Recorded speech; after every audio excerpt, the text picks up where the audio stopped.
Good morning বন্ধুরা, কেমন আছো তোমরা সবাই? নিশ্চয়ই ভালো আছো। আমিও কিন্তু বেশ ভালো আছি। আজকে আর একটা নতুন ভ্লগে তোমাদের সকলকে অনেক অনেক ওয়েলকাম জানাচ্ছি। দেখো, সকাল সকাল ছোটকু বাবা উঠে পড়েছে। তাকে অনেক আদর যত্ন করে তাকে প্যাম্পার করে রাখতে হয়েছে। তো সকাল সকাল উঠেই সে ব্রাশ করবে না, সে খাবে না, সে কিছু করবে না। তো যাই হোক, আমার তো ভীষণ খিদে পেয়ে গেছিলো, কারণ সারাদিনের সমস্ত কাজকর্ম সেরে তারপরেই ফোন ক্যামেরাটা হাতে নিয়েছি।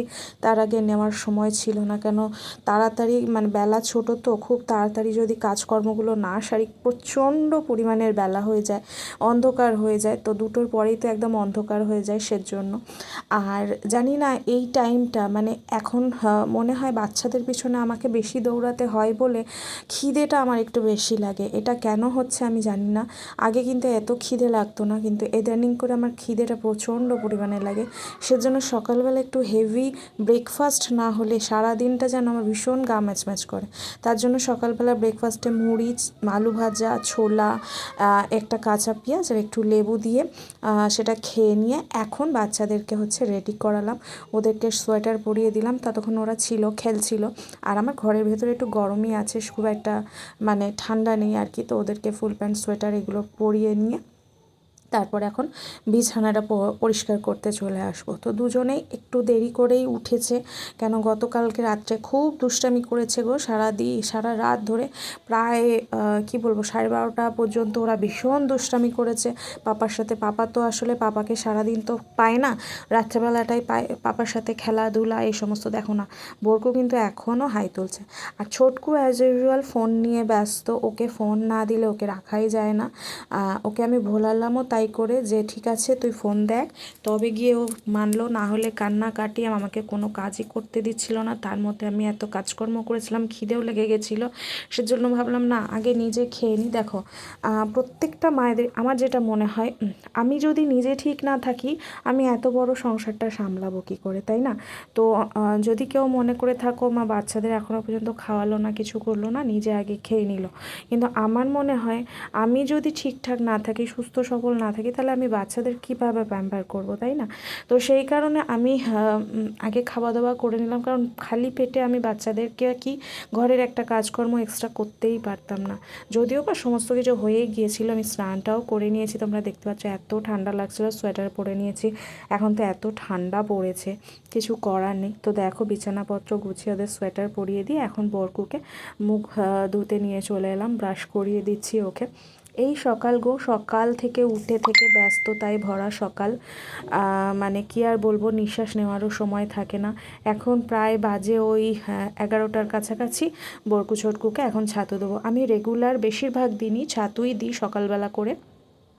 হ্যাঁ, খুব কম দিন থাকে যেদিনকার দুধ বিস্কিট বা অন্য কিছু দিই, যেদিনকার বাড়িতে যদি সুজি বা কিছু করি সেটা আমি সেদিনকার দিই আর কি। না হলে এমনি বেশিরভাগ দিনই ওদেরকে ছাতু দিই। আর মেয়ে সকালবেলা স্কুলে যায় ছাতু খেয়ে, তারপরে ওকে ব্রেকফাস্ট বানিয়ে দিই। কোনো দিন ও কিনে নিয়ে চলে যায়, কেন সকালবেলা 7:30টার সময়ও বেরিয়ে যায়। অত সকালবেলায় না ব্রেকফাস্ট রোজ বানিয়ে দিতে পারি না ওর জন্য, টিফিন বক্সটা রেডি করে দিতে পারি না। যেটা সত্যি সেটা সত্যি। আমি কিন্তু অনেক মায়েদের দেখেছি খুব ভোরবেলা উঠে বাচ্চাদের সুন্দরভাবে লাঞ্চ বক্স প্যাক করে দেয়, কিন্তু আমার দিয়ে হয় না গো। তো দেখো, এদিকে বেসিনের অবস্থা দেখতেই পাচ্ছ, বা যে টিফিনের বাসনপত্র সেগুলো রয়েছে একবারে সব মেজে নেবো গো। দেখো, প্রত্যেকটা মানুষ যে পারফেক্ট হবে এবং পারফেক্টভাবে কাজ করবে সেটা তো হয় না, আর সেটা সবার দিয়ে সম্ভবও হয় না। কিন্তু আমি যেরকম আমি সেটা তোমাদেরকে সেইভাবেই আমি প্রস্তুত করার চেষ্টা করি, দেখানোর চেষ্টা করি। এই নয় যে পারফেক্টলি প্রত্যেকটা মানুষকে কাজ করতে হবে। আমি মনে করি যে পরিষ্কার পরিচ্ছন্ন পয় পরিষ্কারটা থাকাটা বেশি জরুরি। বাদবাকি হ্যাঁ, বাচ্চার ঘর অগোছালো থাকবে, বাচ্চার ঘর, তার মধ্যে একার সংসার, একটু অগোছালো, এগুলো মেনে নেওয়া যায়, কিন্তু পয় পরিষ্কারটা রাখাটা ভীষণ জরুরি, যেটা আমি সব সময় সব ক্ষেত্রে চেষ্টা করি। আমার সব পুরো ঘর দোর অগোছালো হোক, সমস্যা নেই, কিন্তু আমার জিনিসপত্র যেন একদম পয় পরিষ্কার থাকে, এইটা আমি মেনটেন করে চলি। হাইজিনটা মেনটেন করে চলার চেষ্টা করি, কারণ বাচ্চাদের হেলথের ওপর সব কিছু।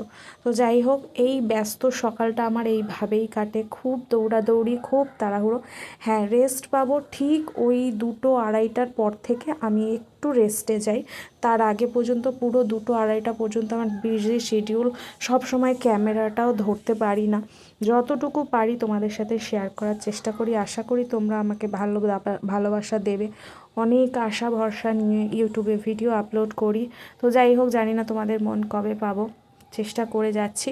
আর এই দেখো আজকে লাঞ্চ মেনু কি হবে। অলরেডি এই যে এটাকে বলে ওই কি ফিতে মাছের একটা ঝাল করে নিয়েছি, আর ফুলকপি আলু দিয়ে কাটাপোনা মাছের ঝোল হচ্ছে, আর ওদিকে লাউ শাক চচ্চড়ি, কুমড়ো আলু শীতকালের সবজি দিয়ে। আর এদের অবস্থা দেখো, কিছুতে স্নান করবে না গো। স্নান করাতে আমার মানে নাজেহাল হতে হয়, কিছুতে স্নান করতে যাবে না। যদিও আমি রেগুলার কিন্তু গরম জলে স্নান করি। ওইদিকে দেখো পুকু এসে গেছে, ও এসে হাত পা মুখ ধুয়ে নিয়েছে, স্নানে যাবে। আগে বাবুদের স্নান করাবো, তারপর পুকু কিন্তু বেলা 2টোর সময় ছুটি হবে। তো তার মানে এখন মনে করো অলরেডি 2টো বেজে গেছে, আমার ওদের স্নানও করানো হয়নি। তো এইভাবেই আমার দিনগুলো কাটে। টাটা।